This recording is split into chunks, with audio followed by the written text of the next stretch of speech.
Les étoiles, ces magnifiques massives boules de lumière qui percent le voile noir de la nuit. Comme toute autre entité, ces astres célestes ont une durée de vie, et oui, après leur mort, trois scénarios sont possibles. Parmi eux, il y a la création d'une étoile à neutrons. Qu'est-ce qu'une étoile à neutrons, je vous entends dire?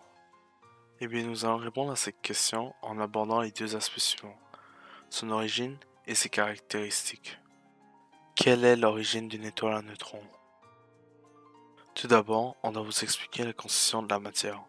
Toute la matière est constituée d'atomes qui sont faits de plus petites particules, les protons et les neutrons, qui forment le noyau de l'atome, et les électrons qui orbitent autour de celui-ci.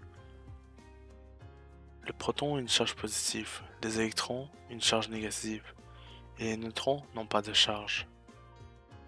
Bon, revenons à la question.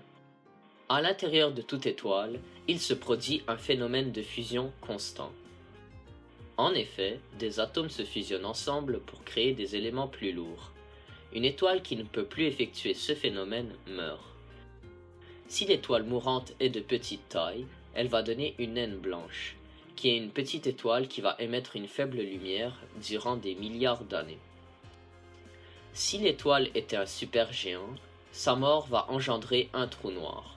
Si ce supergéant n'était pas assez massif pour donner un trou noir, elle va donner une étoile à neutrons.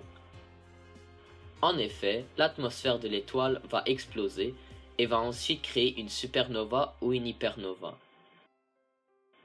En même temps que ce phénomène se produit, le noyau s'écroule sur lui-même.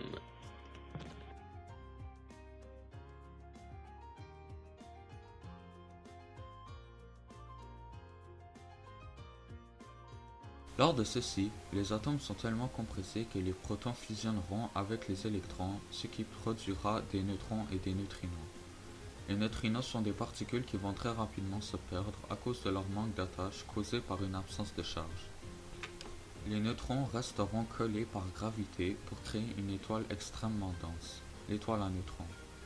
Quelles en sont ses caractéristiques? Eh bien, elle est extrêmement dense. C'est une boule d'environ 20 km de diamètre pour 5000 milliards de tonnes qui peut atteindre le million de degrés de température. À cause de cette grande masse, elle possède une très grande gravité. Si un objet arrive à 1 mètre du sol de l'étoile, il atteindra une vitesse de 5 millions de km à l'heure en une microseconde. On peut aussi observer des sursauts de rayons gamma et de rayons X. Certaines d'entre elles sont des pulsars, donc elles possèdent une très grande vitesse de rotation pouvant aller jusqu'à 700 tours par seconde. Aussi, elles peuvent émettre des rayons lumineux intenses au pôle de leur champ magnétique. Certains sont aussi des magnétars. En effet, elles ont un champ gravitationnel tellement important que celui-ci pourrait perturber celui de la Terre et détruire la couche d'ozone à 10 années-lumière de distance. Et si l'une de ces deux étoiles à neutrons réussit à obtenir une vitesse de rotation égale à celle de la lumière, un trou noir sera créé. En 2004, un magnétar a fait un sursaut gamma si puissant qu'il a perturbé les couches les plus hautes de notre atmosphère, ainsi que le champ gravitationnel terrestre. Le fait que nous ne pouvons pratiquement rien faire à ces phénomènes fascinants et grandioses fait froid dans le dos, n'est-ce pas? Une des seules choses que nous puissions faire, c'est simplement contempler.